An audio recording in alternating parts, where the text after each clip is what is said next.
Menyaksikan Angelina Sondakh menjawab pertanyaan Rossi di Kompas TV kemarin ikut merasa haru. Tapi banyak juga hal yang menarik. Sambil berurai air mata, mulut Angie bergetar. Di balik wajahnya yang jelas tak lagi muda, menampilkan aura trauma, ketakutan. Bahkan Angie seperti melihat iblis yang menyeramkan.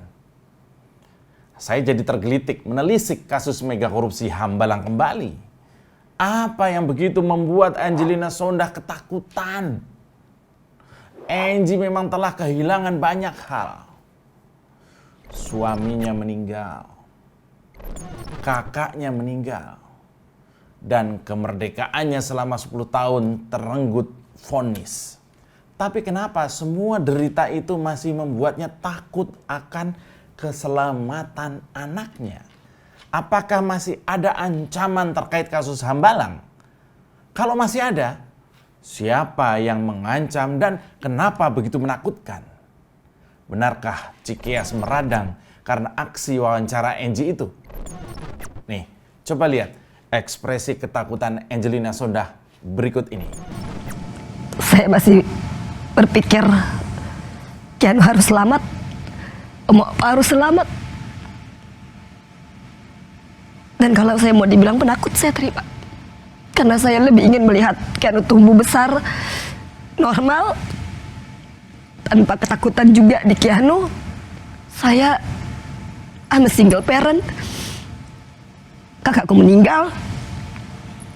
So basically I'm running it by myself. Dan aku takut, Mbak. Publik menilai memang banyak kejanggalan dalam kasus Hambalang yang menyeret Angelina ini. Bayangkan, Angelina adalah salah satu kader partai yang berkualitas, artis, terkenal, cantik, yang publik mengira soal backingan mah pasti aman lah ya. Ternyata masih ketar-ketir untuk buka mulut dan merasa tidak aman. Angie mengaku tahu persis siapa aktor utama mega korupsi Hambalang. Meski kita tahu tokoh-tokoh yang dipenjara karena kasus itu sudah cukup banyak. Tapi Angie menyebut bahwa masih ada biang keroknya. Biang kerok ya. Padahal dari ketua umum partai, bendahara partai, menteri, dan beberapa kroconya sudah disuka miskinkan. Tapi katanya masih ada aktor intelektual. Ini gila. Bayangkan, kalau menterinya saja sudah masuk penjara, pasti aktor intelektualnya jauh lebih powerful dari menteri. Ini logika sederhana ya. Ya, jadi siapa kira-kira nama yang disembunyikan oleh Angelina Sondakh? Kita bongkar setelah yang satu ini. Selamat datang di Oposisi 69 FM. Tarik Bambang. Ini Indonesia, oposisi tanpa isi kepala. Oh no, ini negara gua. Oposisi gak ada otaknya. Semua isu jadi santapan, tak ada solusi, semua ratapan. Sekedar pusing dengan ucapan, sadar diri tak berani melawan. Oh no, ini negara gua. Oposisi gak ada otaknya. Baksat! Yo. Bagaimana puasanya Sobat Oposan? Ya, saya yakin pasti lumayan berat ya. Masuk hari kedua memang masih adaptasi ya. Biasanya jam 10 pagi ngopi, jam 1 siang ngopi, sore ngopi. Sekarang harus nahan. Kecut. Iya. Tapi katanya yang berat saat puasa itu bukan soal nggak boleh makan, tapi soal nggak boleh ngomongin orang lain. Ini yang berat. Seperti kawan saya ya. Dia tuh senang banget loh ngomongin orang lain. Padahal udah saya ingetin, kok lagi puasa, kagak boleh ngomongin orang lain. Dia malah jawab bahwa dia nggak ngomongin orang lain karena yang lagi diomongin itu sudah dianggap kawan sendiri. Lah, kenapa gue jadi ngomongin kok? Nih, menjelang puasa kemarin, Angie yang masih terlihat ya cantik lah ya di usia 44 tahun ini, untuk pertama kali sejak keluar penjara menyampaikan banyak hal yang mengharukan, menyedihkan, sekaligus mengejutkan. Ada beberapa poin yang bisa kita dalami dari sesi wawancara Angelina Sondah dan Rossi tempo hari. Angelina Sondah mengungkapkan kehidupannya setelah menjalani hukuman sebagai tersangka korupsi Hambalang. Dia mengungkapkan bahwa dirinya mengantongi nama-nama yang menjerumuskannya ke penjara. Dan pengakuan ini mengagetkan banyak orang. Saya yakin KPK kaget. Cikeas juga kaget. Partai Demokrat kaget. Tapi Pak mantan ketua KPK Antasari Azhar sih mungkin nggak kaget ya. Paling cuma bilang, apa gua bilang? Angelina Sondah awalnya ditanya mengenai nama-nama orang yang menjerumuskannya ke dalam penjara oleh Rosiana Silalahi dalam wawancara. Angelina Sondah kemudian mengaku dirinya mengantongi nama-nama yang menjerumuskannya. Namun, ia tidak berniat membalas dendam ataupun mengungkapkannya ke publik. Ini kan luar biasa ya. Luar biasa. Angelina Sondah di depan kamera yang ditonton jutaan orang dengan sadar dan penuh penyesalan mengakui korupsi dan menyesali perbuatannya serta ke depan ingin mendapatkan nafkah halal untuk hidup dia dan anaknya. Angie juga menyiratkan ia akan menjadi whistleblower alias pelapor karena dia menyebut mengantongi nama-nama aktor besarnya. Ini beda banget dengan koruptor lain. Kalau koruptor lain kan tidak mengakui perbuatan korupsi dan tetap hidup dengan sisa hasil korupsinya. Keluar penjara karena korupsi, malah jadi crazy rich. Wow, bangsat banget.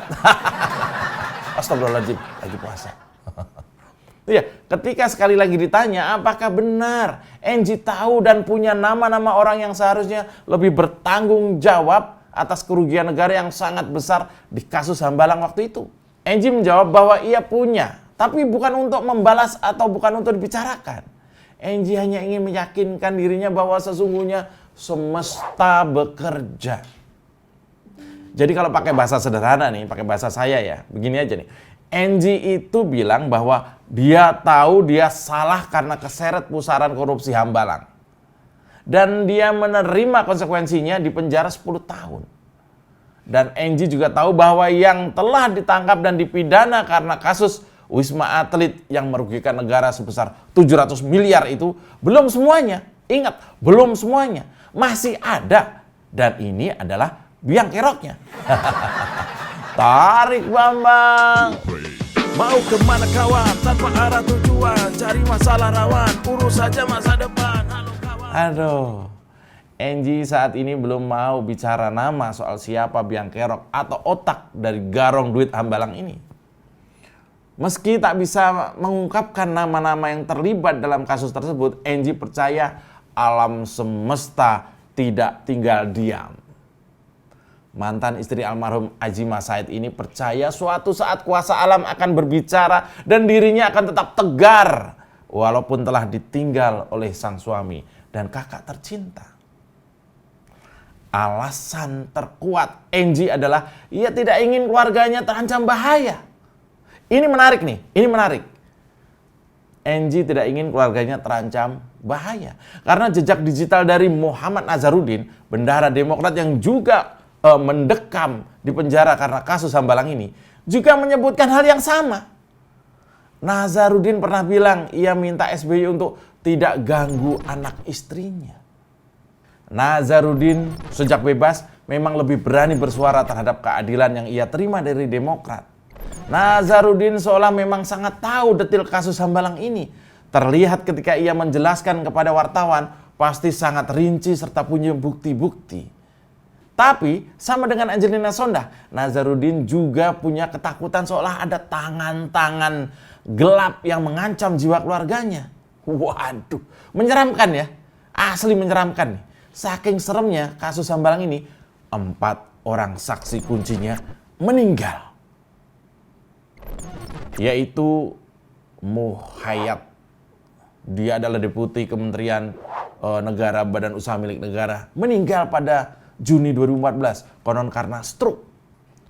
Lalu ada Arief Gunawan alias Arief Gundul, meninggal mendadak pada akhir 2012 dan dimakamkan di Jogja.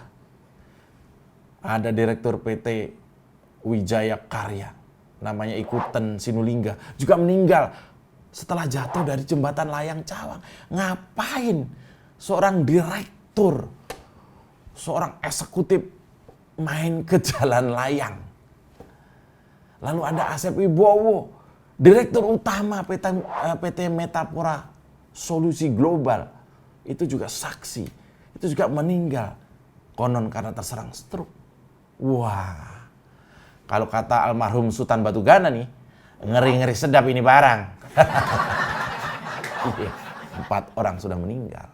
Apakah ini bagian dari rasa ketakutan Angelina Sondakh dan juga Nasaruddin? Kita tidak tahu.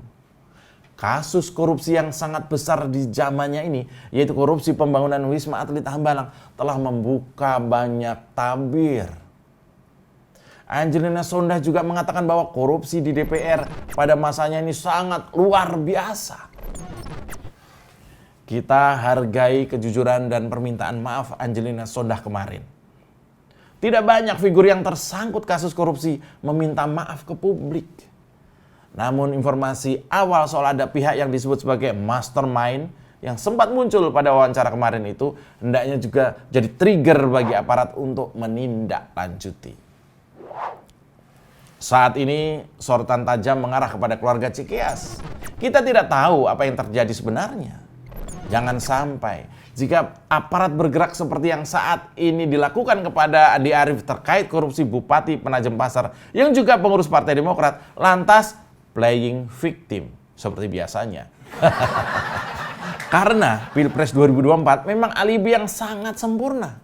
Apabila ada figur yang kebetulan berminat nyapres, lantas ditenggarai melakukan tindak pidana, biasanya akan berlindung bahwa karena mau nyapres, maka dicari-cari perkaranya.